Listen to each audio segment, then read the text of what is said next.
Most people think they know Medusa, snake hair, stone gaze, dark cave.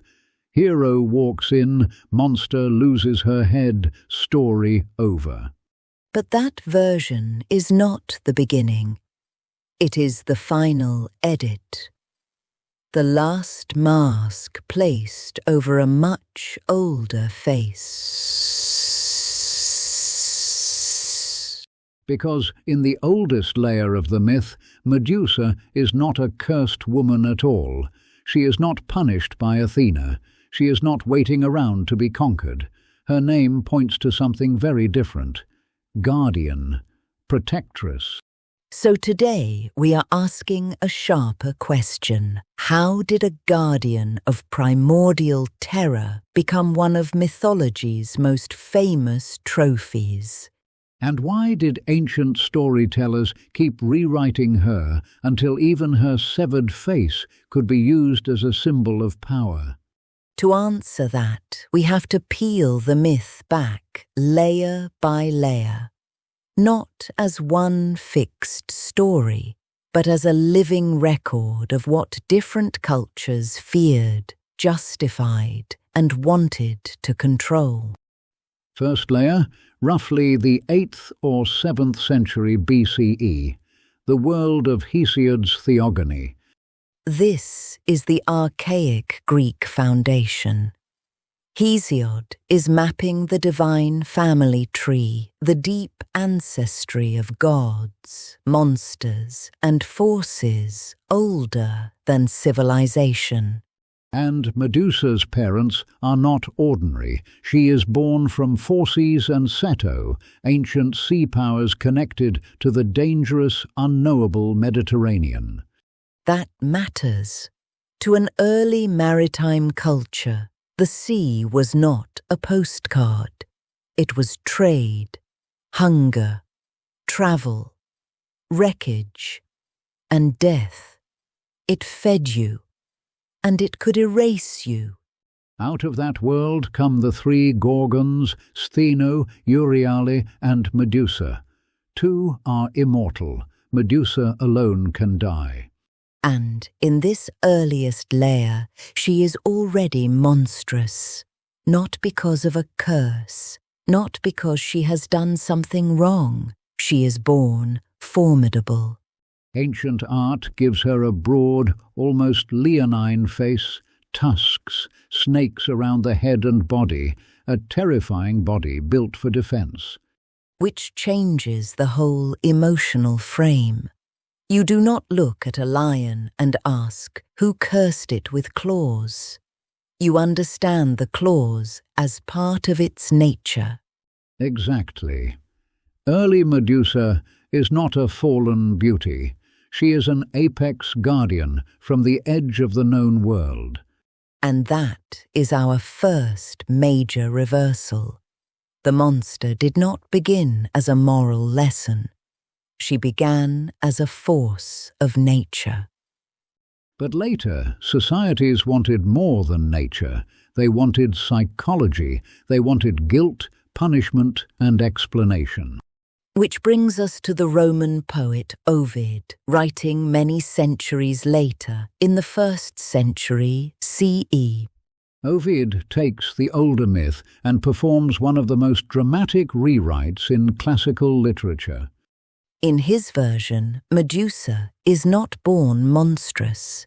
She begins as a beautiful young woman, associated with Athena's temple, bound to sacred rules and public purity. Then Poseidon violates her in that sacred space. Athena discovers the defilement of her temple, but the punishment does not fall on Poseidon. It falls on Medusa. Her hair becomes snakes. Her gaze becomes lethal. Her body is turned into the visible evidence of a crime committed against her. That is why Ovid's Medusa still feels painfully modern. It is a story about an institution protecting itself by punishing the person with the least power. A goddess of order responds to disorder by making the victim carry the stain. And the curse is not just frightening, It is isolating. If Medusa's gaze turns people to stone, then she can never be safely seen, never approached, never comforted. Her defense becomes a prison. That is the second layer. In Hesiod, the monster is nature. In Ovid, the monster is what power creates and then refuses to recognize. But mythology does not leave dangerous mortal beings alone for long. Enter Perseus. By the time later mythographers organize the story, Perseus needs a quest. A king demands Medusa's head, the gods provide tools, and suddenly Medusa is no longer just a being. She is an objective. A prize to retrieve. The famous mirrored shield is usually treated like a cool divine gadget, but structurally it solves a story problem. If Medusa's gaze kills anyone who looks at her, the hero needs a loophole. So Perseus does not meet her face to face. He watches her reflection.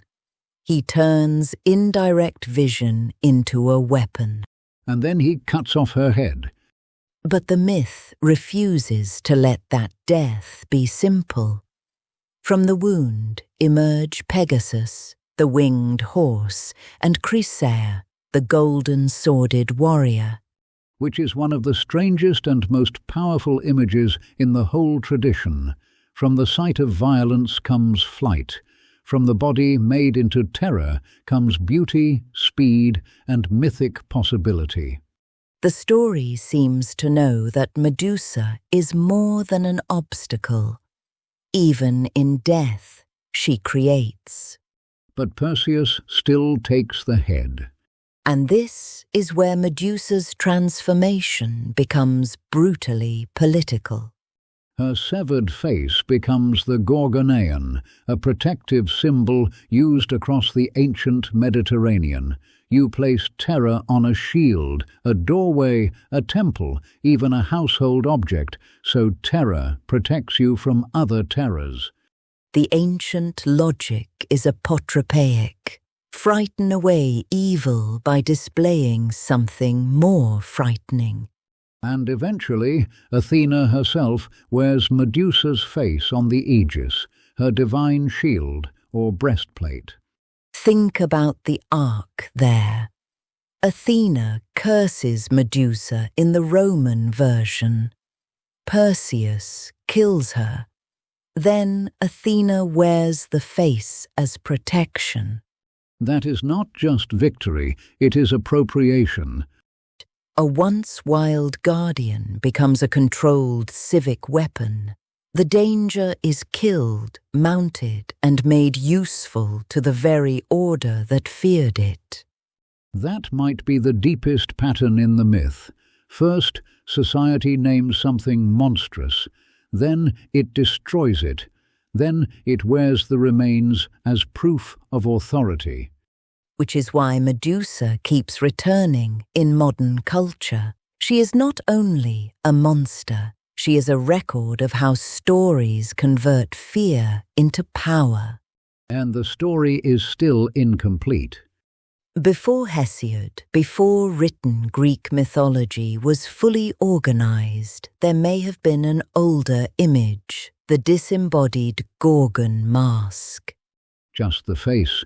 Terrifying, protective, ritual, a mask that existed before the biography. At some unknown point, that protective face was joined to the story of a mortal female figure. The mask became a person. The person became a monster. The monster became a trophy. And because so much archaic material has been lost, including traditions known only through fragments and references, we may never know exactly when that fusion happened. Which leaves us with a haunting possibility. The Medusa we inherited may already be a rewritten version of a rewritten version of a symbol older than the story itself. So the next time someone says Medusa was simply a monster, Remember the layers. Guardian of the sea dark edge. Victim of a divine institution. Target of a hero's quest. Mother of Pegasus through death. And finally, a severed face turned into state power. Medusa's tragedy is not only that she was killed. It is that every age found a new way to use her. If this changed how you see the myth, subscribe for more source-based deep dives into the legends we think we know. And tell us in the comments, is Medusa best understood as monster, victim, guardian, or something older than all three?